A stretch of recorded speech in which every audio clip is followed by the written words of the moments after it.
Assalamu alaikum student. I hope you all are doing great. Today we are going to start a very important and interesting topic in mathematics, which is direct and inverse proportions. You know very well, after third assessment test हम direct and inverse proportions को जो है class में already discuss कर चुके हैं।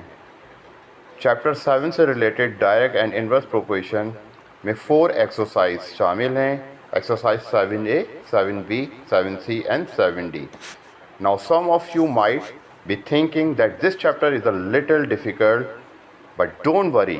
In this lecture I will explain everything in a very simple and easy way.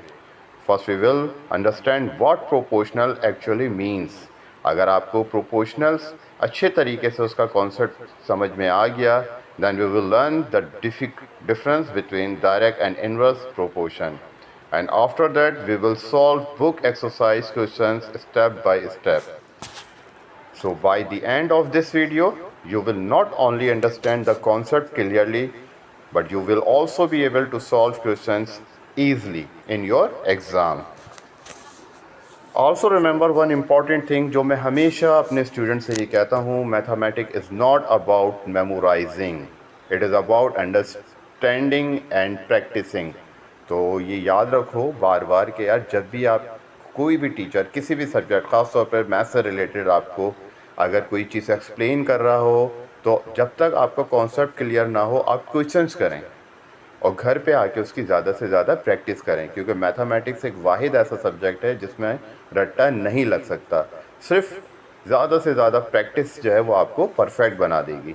So I want all of you stay focused, listen carefully and try to solve along with me. If you understand this topic properly, today this chapter will become one of the easiest for you.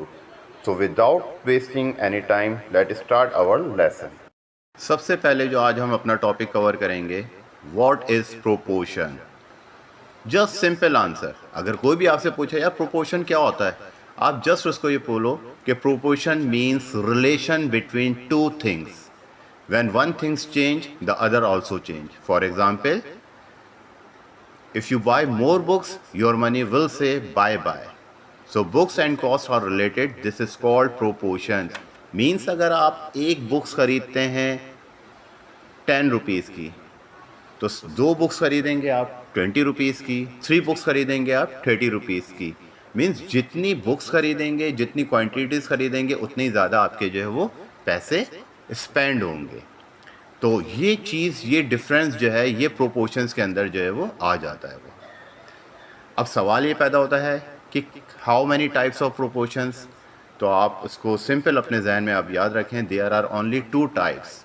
Number 1 direct proportions, number 2 inverse proportions. That's it, no tension. अपनी memory में ये आप बार बार recall करें कि proportions की 2 types होती हैं. Number 1 direct and number 2 inverse proportions. अब सवाल ये पैदा होता है कि डायरेक्ट प्रोपोर्शंस क्या होता है. तो direct proportion is very simple, बहुत आसान. इसका जो है वो समझ लें कि एक फार्मूला है, when one increase the other also increase. अगर एक चीज़ में इजाफा हो रहा है तो दूसरी चीज़ में भी इजाफा होगा. When one decrease the other also decrease. अगर दूसरी चीज़ में कोई चीज़ कमी हो रही है तो दूसरी भी जो है वो क्या होगी, डिक्रीज़ हो जाएगी. बेस्ट एग्जाम्पल जो मैंने आपके लिए निकाली है इसकी, कि more book more cost, less book less cost. यानी कि जितनी आप बुक्स खरीदेंगे उतनी आपकी कॉस्ट इंक्रीज़ हो जाएगी, और जितनी कम बुक्स आप खरीदेंगे उतनी कॉस्ट आपकी जो है वो कम हो जाएगी. सो दे आर डायरेक्टली प्रोपोर्शनल. उम्मीद है कि आपकी अच्छी तरीके से समझ में आ चुका होगा. अच्छा, अब एक चीज़ और ध्यान में रखें कि इसका एक फार्मूला है, डायरेक्ट फार्मूला. डायरेक्ट फार्मूला उसको आप इस तरह भी कह सकते हैं कि फार्मूला टाइम, यानी कि y इन्वर्स x, और y इन्वर्स x को आप इस तरीके से भी राइट कर सकते हैं कि y is equals to k x. k यहाँ पे कांस्टेंट है, here k is a constant. तो don't be scared, k is a just a number we find later, जो कि हम बाद में जो है वो उसको फाइंड करते हैं. अब आ जाती है बारी नाउ इन्वर्स प्रोपोर्शंस की. अब सवाल ये पैदा होता है कि यार इन्वर्स प्रोपोर्शंस क्या होता है. This is opposite.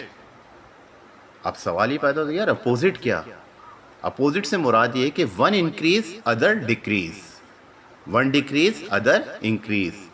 अब आप उसको इस तरीके से, मैं आपको इसकी एग्जांपल दे सकता हूँ कि मोर वर्कर लेस टाइम, यानी कि जितने ज़्यादा वर्कर होंगे उतने ही कम जो है वो टाइम आपका स्पेंड होगा। फ़र्ज़ करें एक स्कूल है, इसी स्कूल की मैं आपको मिसाल दे दूं कि हमारे इस स्कूल के अंदर एक मिसाल दे रहा हूं कि 15 रूम्स हैं।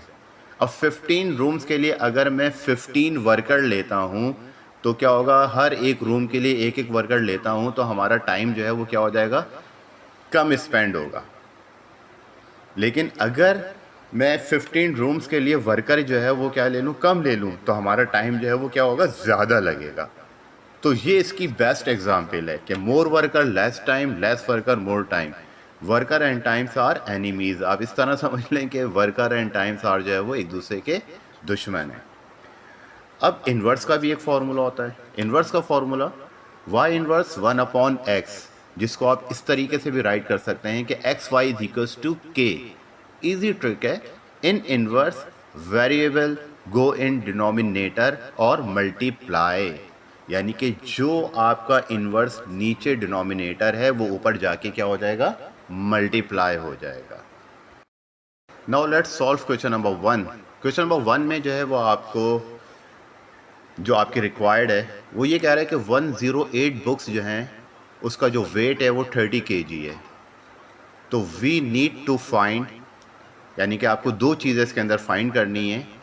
Number 1 mass of 150 books, number 2 number of books for 20 kg।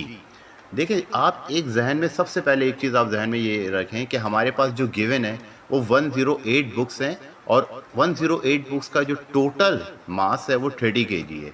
तो सबसे पहले आप क्या करें कि एक बुक की जो है वो आप कैलकुलेशन कर लें, यानी कि एक बुक का जो है वेट या उसका मास जो है वो कितना है। ठीक है, फिर हम अपनी रिक्वायर्ड की तरफ चलेंगे, जो हमारी मेन जो है वो बेसिक दो रिक्वायर्ड हैं, जो मैं आपको ऑलरेडी अभी बता चुका हूँ कि फर्स्ट रिक्वायर्ड जो है वो मास ऑफ 150 बुक्स है और देन जो सेकंड रिक्वायर्ड है वो number of books of for 20 kg है। तो फर्स्ट स्टेप में फाइंड मास ऑफ 1 बुक्स, तो आप क्या करेंगे, 30 डिवाइडेड बाय 108 कर देंगे। तो आपके पास एक बुक का जो है वो मास आ जाएगा 0.2778 kg। तो आपने क्या किया कि आपने 30 को डिवाइड कर दोगे 108 से, यानी कि 30 को डिवाइड करा तो आपके पास 1 बुक का जो है वो मास आ जाएगा 0.2778 kg। अब हम चलते हैं हमारी जो रिक्वायर्ड 1 है, यानी कि आपने now find mass of 150 books. अब एक 150 बुक्स का जो है वो आपने मास जो है वो कैलकुलेट करना है। अब आपके पास वो जो हमने 1 बुक का जो मास कैलकुलेट किया था 0.2778 आया था, सिंपल क्या करें 150 से उसको मल्टीप्लाई कर दें। तो 150 multiply by 0.2778 is equals to 41.67 kg। अगर एक बुक का मास 0.2778 है तो जाहिर बात है कि 150 बुक्स का जो मास होगा वो उसको जब हम इसको मल्टीप्लाई कर देंगे तो 41.67 kg आ जाएगा। तो आपका जो फाइनल आंसर हो जाएगा रिक्वायर्ड 1 का आंसर 41.67 kg। अब उसके बाद हमारे पास जो रिक्वायर्ड 2 है, रिक्वायर्ड 2 में जो हमें मालूम करना है, now find number of book for 20 kg, means 20 kg में कितनी बुक्स आ जाएंगी। तो अब आप ये याद रखें, बेसिक चीज़ याद रखें कि एक बुक जो है उसका जो मास था वो 0.2778 है। अगर रिक्वायर्ड 1 की तरफ चले जाएं तो वहाँ पे जितनी बुक्स का मालूम करना था उसको उससे मल्टीप्लाई कर दिया था। ठीक है, लेकिन हमें यहाँ पे क्या करना है कि हमें नंबर ऑफ बुक्स मालूम करनी है, उसके अपोजिट करना है। तो 20 को डिवाइड कर देंगे 1 बुक के मास से। तो 1 बुक का मास जो था वो 0.2778 था, तो 20 को 0.2778 से डिवाइड करेंगे तो आपके पास आ जाएगा 72। तो फाइनल आंसर आपके पास जो आ जाएगा 72 बुक्स। यही हमारी जो रिक्वायर्ड थी, यानी कि now find number of books equals to 72 books. Now move in question number 2। अब क्वेश्चन नंबर 2 में जो हमारी रिक्वायर्ड है वो ये कह रहे हैं कि 8 मैन जो हैं वो 12 डेज़ में अपना काम कंप्लीट कर रहे हैं। यानी कि कोई भी उनको एक प्रोजेक्ट मिल गया, उसमें उनको ये कहा गया है कि यार 8 आदमी हैं और आप वो 8 आदमी जो है वो 12 डेज़ में जो अपने काम को फिनिश कर रहे हैं। अब वो ये कह रहा है आगे जो मेन रिक्वायर्ड हमारी आ रही है, फाइंड टाइम फॉर 6 मैन, कि 6 आदमी कितने दिन के अंदर अपना काम कंप्लीट करेंगे। तो लेट्स, ये जहन में आप याद रखें कि लेस मैन मोर टाइम, वो जो कॉन्सेप्ट अभी हमने प्रीवियस पढ़ा था कि लेस मैन मोर टाइम, अगर कम लोग होंगे तो आपको ज़्यादा टाइम लगेगा। So this is inverse proportion. तो सबसे पहले आप एक फार्मूला अपने जहन में जो है वो जहन में हमेशा याद रखें कि यहाँ पे आपको दो चीज़ें जो हैं वो आपको दी गई हैं, एक मैन्स और एक डेज। तो man multiply by days is equals to constant. तो मैन आपके पास कितने हैं 8, और डेज आपके पास कितने हैं 12, और आपको 6 डेज़ के अंदर जो है वो आपने अपना ये वर्क जो है वो कंप्लीट यानी कि करना है। या तो अब आप सिंपल आप क्या करोगे, सिंपल जो आपके पास यहाँ आपको दिया हुआ है कि पहले आप इनकी पुटिंग वैल्यूज़ आप कर लो। 8 multiply by 12 is equals to कितने हो जाएंगे 96। तो 96 इज इक्वल्स टू 6x हो गए। अब 6 जो मल्टीप्लाई हो रहा है वो 96 के नीचे जाके क्या हो जाएगा, डिवाइड हो जाएगा। तो x is equals to 16 days. तो फाइनल आंसर आपके पास जो आ जाएगा वो 16 डेज हो जाएगा। देखिए मैं आपको दोबारा यहाँ पे क्लियर कर दूँ, सिंपल ये याद रखो कि less man more time, so this is inverse proportion है। ठीक है, तो man multiply by days is equals to constant, यानी कि मैंस की जगह मैंस की आपने जो है वो उसकी वैल्यू फीड कर ली, वो 8 मैंस थे। डेज़ हैं, डेज़ की वैल्यूज़ आपने फीड कर ली, वो 12 डेज़ दिए हुए। ठीक है, अब कांस्टेंट में जाके आपने क्या करना है, 6 मल्टीप्लाई बाय एक्स, एक्स आपने मालूम करना है। ठीक है, तो सिंपल पहले आपने क्या किया, 12 को 8 से मल्टीप्लाई कर दिया, जो लेफ्ट हैंड साइड पे आपको वैल्यूज़ दी गई हैं, तो आपके पास आ गया 96। राइट हैंड साइड पे 6 को x से मल्टीप्लाई कर दिया तो आपके पास आ गया 6x। So x is equal to 16 days आ गया। तो ये हमारे पास फाइनल आंसर जो आ गया वो 16 डेज आ गया। Now move in next question.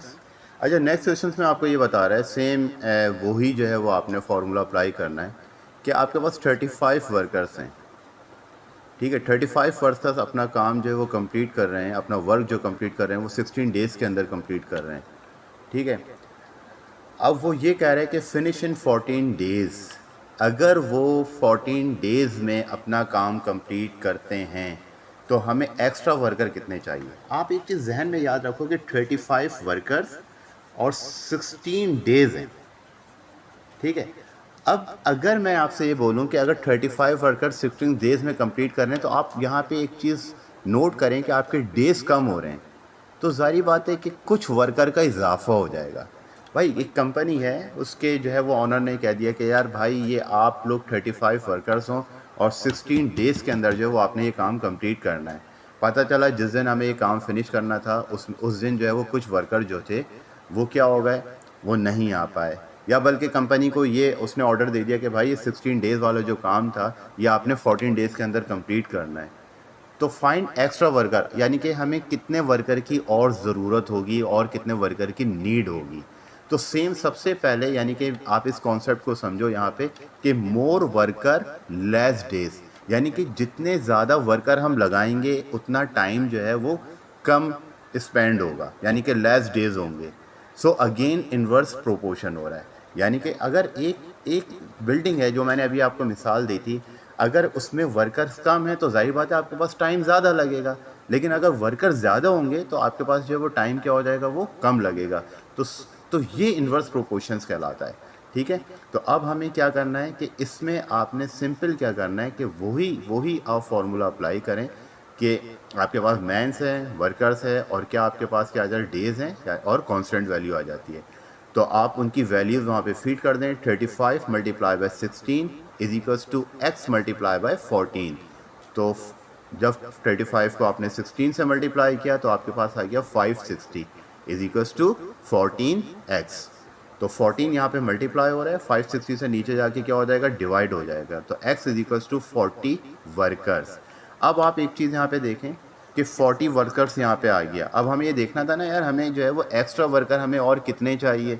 तो हमारे पास ऑलरेडी जो थे वो 35 वर्कर थे। ठीक है, तो जब हमने डेज़ कम किए तो हमारे पास 40 में से आप 35 को माइनस कर दो तो आपके पास क्या आ जाएगा, 5 वर्कर, यानी कि एक्स्ट्रा वर्कर जो आपको नीड है वो आपको 5 वर्कर की नीड है। अब हम अपने नेक्स्ट क्वेश्चन की तरफ चलते हैं। नेक्स्ट क्वेश्चन में कह रहा है if x is inversely proportional to y cube and x is equals to 50 when y is equals to 2। अच्छा, इसके 3 रिक्वायर्ड हैं। नंबर 1 रिक्वायर्ड में कह रहा है find the value of x when y is equals to 4। Number 2 में कह रहा है find an equation connecting x and y। और नंबर 3 जो हमारी रिक्वायर्ड है calculate the value of y when x is equals to 3.2। अब यहाँ पे आप देखें कि x inversely proportional to y cube, ये जो हमें गिवन दिया हुआ है, और x की वैल्यू हमें 50 दी हुई है और y की वैल्यू हमें कितनी दी हुई है, 2 दी हुई है। तो मीन्स जब हम इसकी इक्वेशन बनाएंगे तो x is equals to k upon y cube हो जाएगा। k कांस्टेंट है, ठीक है। अब सिंपल आपने क्या करना है, जो आपको वैल्यूज़ दी गई हैं वो वैल्यूज़ आपने इसकी जगह फीड कर देनी है। Put the value of x and y in this equation. तो आपके पास x की जगह आपने लिखा 50 और k आपका कांस्टेंट है और डिवाइडेड बाय आपके पास क्या आ जाएगा, 8 आ जाएगा, क्योंकि 2 को आप जब 3 टाइम में मल्टीप्लाई करोगे तो 2 टू ज़ा 4, 4 टू ज़ा 8 हो जाएगा। अब यहाँ पे 8 जो डिवाइड हो रहा है वो लेफ़्ट हैंड साइड पे जो है 50 से आके मल्टीप्लाई हो जाएगा। तो ये 8 को जब 50 से मल्टीप्लाई किया तो आपके पास आ गया 400। तो k इज इक्वल्स टू 400 आपके पास आ गया। अच्छा, अब ये हमारी एक इक्वेशन बन गई, यानी कि x is equals to 400 divided by y cube. देखें k की तो वैल्यू आपने जो है वो मालूम कर ली, ठीक है। तो इक्वेशन अगर हम कनेक्ट करें x और y की वैल्यूज़ को या इक्वेशन को इसको कनेक्ट करें इक्वेशन फॉर्म में, तो x is equals to 400 divided by y cube. ये जो 400 आया है ना, जस्ट हमने क्या किया, ये k कांस्टेंट वैल्यू आपके पास आ गई, ठीक है। जहाँ पे हमारे पास जो इक्वेशन थी वो x is equals to k divided by y cube था। तो हमने सिंपल ये जो k कैलकुलेट किया, हमने k की जगह उसकी वैल्यू फीड कर दी 400। अगर आपसे कोई कहे कि यार इस इक्वेशन को आप कनेक्ट कर दें, आपने यहाँ पे x और y की वैल्यू फाइंड नहीं की है, आपने बेसिकली यहाँ पे k की वैल्यू फाइंड की है। और जब हम x, k और y को कनेक्ट करेंगे तो x आपका लेफ्ट हैंड साइड पे रिमेन रहेगा इज इक्वल्स टू k की जगह आपने 400 आपने पुट कर दिया और डिवाइडेड बाय वाई क्यू आपके पास एज इट इज़ आ जाएगा। तो ये कनेक्टिंग इक्वेशन कहलाएगी। उसके बाद इसका जो पार्ट 1 है, उस पार्ट 1 में हम चलते हैं। पार्ट 1 में आपको वो कह रहा है कि इसमें जो अब हमारे पास जो वैल्यूज़ दी गई है वो कह रहा है if y is equals to 4, ठीक है। इक्वेशन हमारे पास सेम वही हो गई, यानी कि इक्वेशन हमारे पास क्या दी हुई है, x is equals to 400 divided by y cube, ठीक है। हमारे पास 400 इज इक्वल्स टू क्या दिया हुआ है, वाई क्यू हमें दिया हुआ है। तो अब हमने सिंपल क्या किया कि जहाँ y की वैल्यू 4 दी हुई है तो हमें जस्ट वहाँ पे क्या करना है, उसकी वैल्यू को फीड कर देना है। तो रिक्वायर्ड 1 में हमें क्या करना है, x की वैल्यू जो है वो मालूम करनी है। तो y इज इक्वल्स टू 4 आपको गिवन है, जस्ट इक्वेशन है हमारे पास x is equals to 400 divided by y cube. तो हमने क्या किया, x is equals to 400 divided by y की जगह हमने 4 और उसके ऊपर पावर क्यूब की है। तो 4 को 3 टाइम मल्टीप्लाई करेंगे, 4 4 ज़ा 16, 16 4 ज़ा 64। तो x is equals to 400 divided by 64। 400 को जब 64 से आप डिवाइड करोगे तो आपके पास फाइनल आंसर आ जाएगा 6.25। तो ये रिक्वायर्ड 1 जो है वो हमारी कंप्लीट हो गई। बहुत आसान है, कोई इतनी मुश्किल नहीं है। सिर्फ अगर आपने फर्स्ट इक्वेशन बना ली, देन उसके बाद आपने जो है वो आपको जो गिवन वैल्यूज़ हैं वो आपने इस इक्वेशन के अंदर फीड करनी है, ठीक है। अब नेक्स्ट पार्ट की तरफ चलते हैं कि यहाँ पे हमें गिवन है x इज इक्वल्स टू 3.2, ठीक है। बस जहन में जो फर्स्ट इक्वेशन आपको दी हुई थी x is equals to k divided by y cube, यानी कि सबसे पहले मैं रिपीट कर रहा हूँ, बार बार रिपीट कर रहा हूँ और आपको बार बार समझा रहा हूँ कि उस इक्वेशन को फॉलो करें जो हमने सबसे पहले कैलकुलेट की थी, यानी कि x is equals to k divided by y cube. अब यहाँ पे आपको जो वैल्यू गिवन है वो x की वैल्यू गिवन है 3.2, आपने x की जगह पुट कर दी 3.2 इज इक्वल्स टू k की जगह जो हमने k कैलकुलेट किया था 400, वो हमने 400 लिख दिया divided by y cube. It's means कि हमें y की वैल्यू मालूम करनी है। तो हमने जस्ट क्या किया कि 3.2 जो यहाँ पे लेफ्ट हैंड साइड पे था उसको हमने 400 से नीचे डिवाइड कर दिया, ठीक है। और वाई क्यू जो डिवाइड हो रहा था वो लेफ्ट हैंड साइड के ऊपर आके क्या हो गया, मल्टीप्लाई हो गया। तो 400 को जब हमने 3.2 से हमने डिवाइड किया तो हमारे पास y cube is equals to 125। अब क्यूब को रिमूव करने के लिए हम क्यूबिक ऑन बोथ साइड कर देंगे, y का होल क्यूब और 5 का होल क्यूब, यानी कि अगर 5 को हम 3 टाइम मल्टीप्लाई करें तो वो 125 आ जाता है। 5 इज़ 25, 25 5 इज़ 125। तो क्यूब को जब हम रिमूव कर देंगे तो आपके पास जो फाइनल आंसर आ जाएगा वो y इज इक्वल्स टू 5 आ जाएगा। उम्मीद है स्टूडेंट आज का लेक्चर जो है वो आपकी समझ में आया होगा। And I explain direct and inverse proportions in details. We learned the basic concept, understood them with simple example and solved book exercise question step by step. I hope all of you understood this chapter clearly. Remember जो मैं बार बार आप लोगों से कहता हूँ, mathematics needs practice. जितनी ज़्यादा आप मैथमेटिक्स की प्रैक्टिस करोगे उतने ही ज़्यादा आपके कॉन्सेप्ट जो है वो क्लियर होंगे।